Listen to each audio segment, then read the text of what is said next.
তোর ভাইও সুন্দর বাইরে না। সুন্দর বাইরে না, আমার ওয়াইফও সুন্দর বাইরে না।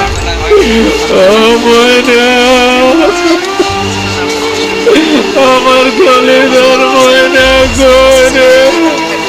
দর্শক, এবার ময়নার মারা যাওয়ার পেছনে চাচা ও তার মায়ের জড়িত থাকার প্রমাণ পাওয়া যায়। সেনাবাহিনীর হাতে আটক হলো ময়নার মা ও চাচা। মুক্তি পাচ্ছে মসজিদে মুয়াজ্জিন ও ইমাম। দর্শক, ভিডিওটি শুরু করার পূর্বে আপনাদের কাছে আবেদন, এই ভিডিওতে এটি সাবস্ক্রাইব করে রাখুন যাতে ময়না হত্যার যে কোনো আপডেট সবার আগে জানতে পারেন। দর্শক, ব্রাহ্মণবাড়িয়ার শাহবাজপুরে 9 বছরের শিশু ময়নার হত্যাকাণ্ডে ফাঁস হলো ভয়ঙ্কর সত্য।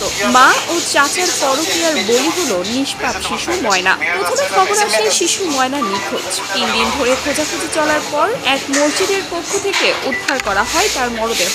এই ঘটনায় শুরুতে গ্রেফতার করা হয় মসজিদের ইমাম ও মুয়াজ্জিনকে। তাদের বিরুদ্ধে অভিযোগ নেওয়া হয়, কিন্তু এরপর যা প্রকাশ পায় তা পুরো দেশকে নাড়িয়ে দেয়। স্থানীয় সূত্র ও পরিবারের পক্ষ থেকে উঠে আসে ভিন্ন তথ্য। তারা জানায় ময়নার মা ও তার চাচার মধ্যে দীর্ঘদিন ধরে চলছিল অবৈধ শারীরিক সম্পর্ক।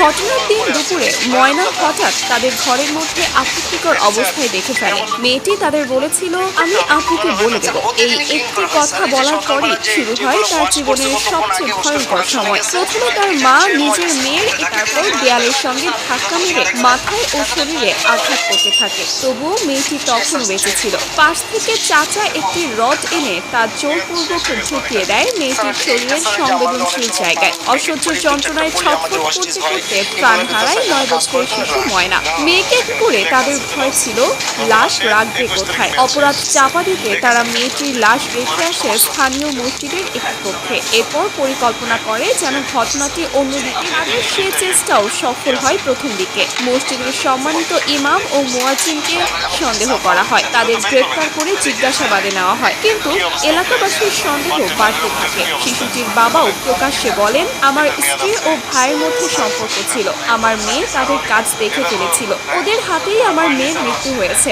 এলাকাবাসী জানান, এর আগেও মেয়েটির মা ও চাচাকে একসঙ্গে দেখা গেছে, কিন্তু কেউ কল্পনাও করতে পারেনি বিষয়টা।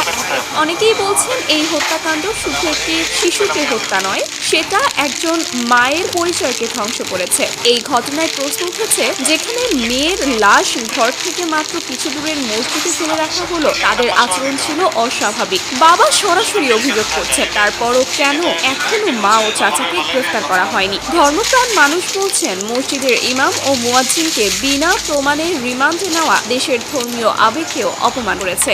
মানবাধিকার সংগঠন এই ঘটনাটি বাংলাদেশের শিশু নিরাপত্তা, নারীর চরিত্র, বিচার ব্যবস্থা সবকিছুর ওপর এক বড় প্রশ্ন তুলে দিয়েছে। সত্য উদ্ঘাটন না হলে আরেকটি শিশু এভাবেই হারিয়ে যাবে। এই ঘটনার দৃষ্টান্তমূলক বিচার এখন সময়ের দাবি। একটি শিশু শুধু নিজের মাকে অপরাধ করতে দেখেছিল বলে আজ পৃথিবী থেকে মুছে গেল। এটা কোনো সাধারণ ঘটনা নয়, এটা সমাজের সর্বনাশের ইঙ্গিত।